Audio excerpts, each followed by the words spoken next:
Άνθρωπο που βρήκε να παίξει τάβλη. Μάγκη, το τάβλι είναι ζόρικο παιδί, σκληρό, αντρικό. Άμα τα ζάρια τα πιάνουν χέρια αντρικά, προσβάλλονται, διαμαρτύρονται. Έχετε υπόψη σας ότι ο πλανήτης θηλυκοποιείται? Τι κάνει ο πλανήτης? Αδερφίζει. Χθες το βράδυ έβλεπα ένα ντοκιμαντέρ. Γιατί δεν ήσουν με τις 4 μικρούλες που μας είχες πρίξει από το πρωί? Με τις 4 ήμουν. Και 5 μαζί βλέπαμε τον πλανήτη να αδερφίζει. Και μετά της έδειξα τι άντρας που είμαι. Λέγε Μάκη. Ήρθε ένας εχθές στο μαγαζί να του φτιάξω το φτερό και φούραγε πούδρα. Μάκη, το είσαι ακόμα το μαγαζί? Δεν καταλαβαίνω τι εννοείς, Σπύρο. Έλα ρε, αυτά ξεκινάνε από το σπίτι. Άμα ο πατέρας είναι βουτυρόκολος και η μάνα είναι ο Κόναν ο Βάρβαρος, ποιο να μιμηθεί το παιδί? Τον Κόναν. Αυτό λογικό. Στο μυαλό μου. Άντρας είναι αυτός που ερωτεύεται μια γυναίκα. Ούτε το ποδόσφαιρο με ενδιαφέρει πολύ, ούτε το τάβλι. Τα κορίτσια όμως είναι υπέροχα και μυρίζουν σαν ριζόγαλο. Λοιπόν, παιδιά, μου τώρα και με το φουστάνι. Αγαπημένη μου πριγκίπισσα, είσαι τόσο όμορφη. Θα γίνω κι εγώ κάποτε τόσο όμορφη όσο εσύ. Καλά, είσαι η τέλεια ακόλουθος. Ρε εσύ, πάμε να το βρέξουμε. Και δεν πάμε. Κράτα. Όχι, όχι, δεν θέλω. Δεν θέλω, σου λένε.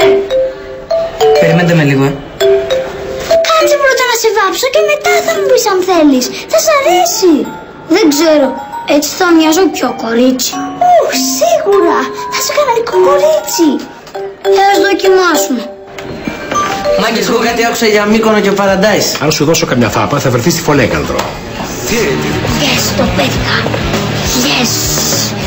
Yes, yes, yes. Το πέτυχα.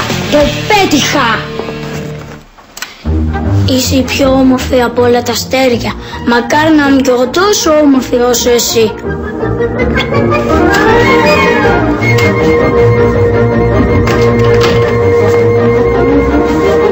Ωραία.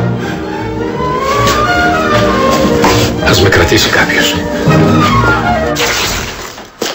Τι γίνεται κορίτσια, όλα καλά? Τι να γίνει, εδώ προσπαθούμε να επικοινωνήσουμε. Η Φιγένεια με το Γιαννάκη βλέπαμε μια μεξικάνικη σαπουνόπερα. Ο Γιαννάκης έβλεπε μεξικάνικη σαπουνόπερα. Ναι, με τη γιαγιά. Εσείς θέτε. Σε λίγο θα του βάλετε και μπικουτί. Παιδί μου, οι μεξικάνικες σαπουνόπερες είναι για τις τρελόγριες. Διονύση, να ζητήσεις αμέσως συγγνώμη από την Ιφηγένεια. Αμέσως! Εγώ θα ζητήσω, αυτή θα ακούσει. Σήκω πάνω, παιδί μου. Πάω να σου δείξω τις βασικές κινήσεις του box. Άντε σήκω. Σήκω γιατί. Άντε.